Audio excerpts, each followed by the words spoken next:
Thai green curry served over warm aromatic rice. Nothing makes me more happy than this. Today I'm sharing how to make this curry from scratch and also sharing a few tips to store some of the essential ingredients of Thai curry such as galangal, cilantro roots and lime kaffir leaves, which will help you to make curry paste at home in no time. So let's get started.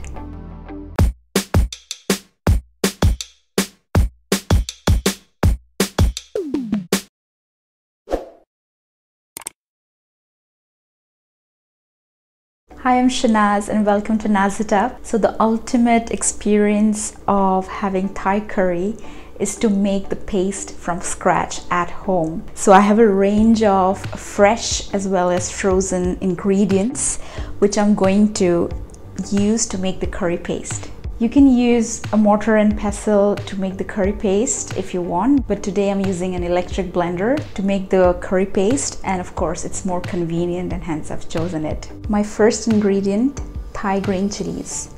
These are hot, so de-seed the chilies if you want a milder version of the curry paste, or just de-seed half of the chilies for a balanced flavor. Next up are shallots. If you find it difficult to peel the shallots, just soak them for 5 minutes.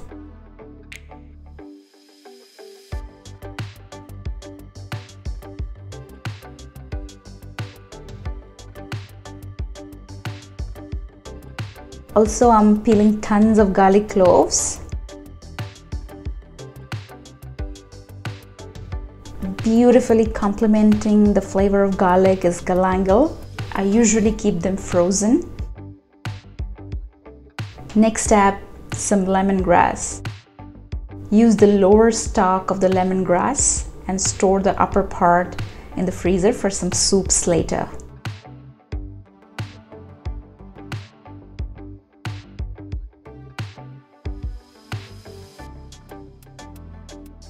I'm also using some frozen cilantro roots.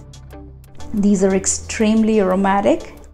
So as soon as you buy and bring cilantro home, wash them properly and just break them and separate the roots from the sprigs, and you can store the roots in the freezer forever. This way you can just have cilantro roots ready whenever you are going to make curry paste. You don't have to go and hunt for cilantro roots.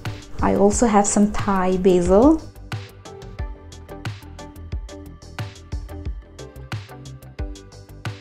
And lime kaffir leaves. This will join all the ingredients. I've toasted some cumin seeds, coriander seeds and white peppercorns in advance.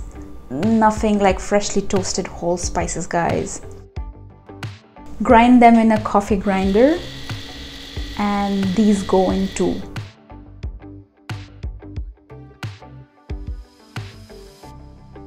Tip number 2 is to just add a bit of water if you're using a blender. Please do not use oil to blend the curry paste.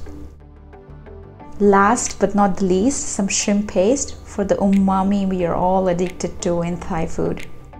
Blend everything together for a couple of minutes or until you attain a smooth paste-like texture.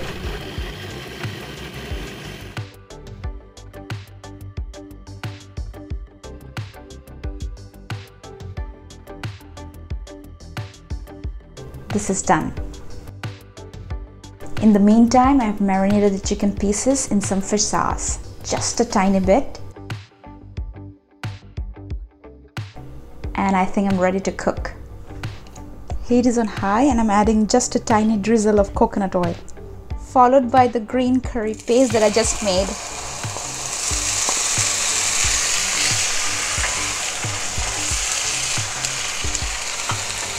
I'm going to nicely saute the green curry paste till it loses its raw flavor.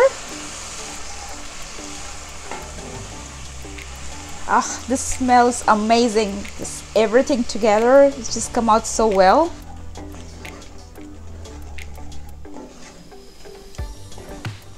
I just want the little bit of water that we had added to evaporate and the coconut oil to integrate really well with the curry paste.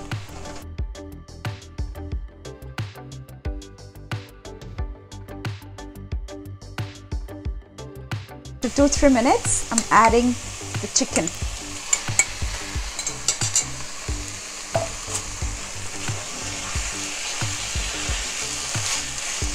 Stir and mix well till the chicken loses its raw pink color.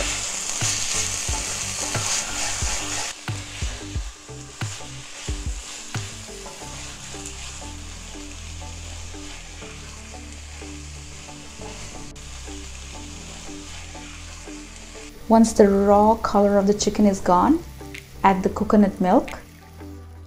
Depending on how runny you want your curry to be, you can either add water or chicken stock as well. This is completely up to you. Now time for some veggies. I'm adding some preserved bamboo shoot. Next, I'm adding some lime kaffir leaves, but saving the basil leaves for later. Next is seasoning. I want a perfect balance of hot, sweet, and savory taste. Some palm sugar for sweetness, and some fish sauce for some savoriness. Remember, the curry paste had shrimp paste already. Also, I had added some fish sauce to marinate the chicken pieces. So go light with the fish sauce when you're seasoning the curry. Just make sure to taste test when you're seasoning your Thai green curry. I think I'll add a bit more of palm sugar.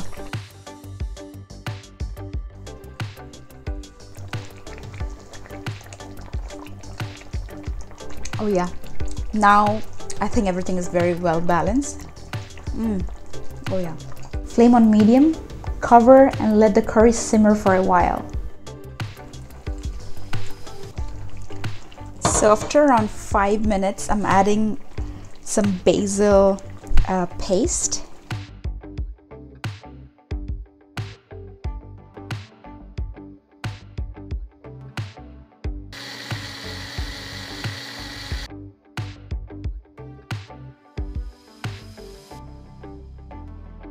Just for the extra depth of color, I think this step is completely optional and skipping this would not affect the taste of the curry in my opinion. Mix well and add a bunch of Thai basil leaves and spur chilies. You can alternatively use red bell pepper. Switch off the flame immediately. Do not let your leaves overcook. I'm serving this delicious Thai green curry with some piping hot steamed rice.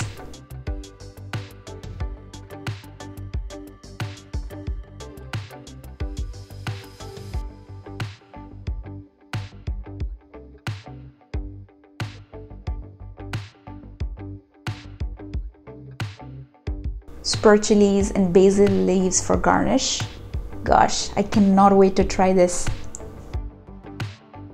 I'm going to take a big bite. Yes. Looks so good. Smells so good. So good. Let's go for it.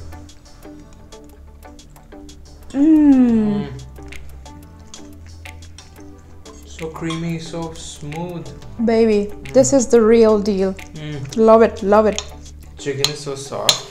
It's nicely cooked and drenched in the sauce.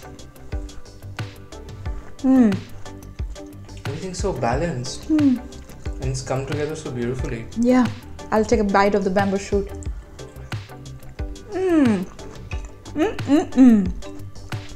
Gosh, the tang from bamboo shoot just melanges so well with curry. This is perfect. You have to make this at home. I mean, I really respect people who use a mortar and pestle and pound the curry paste.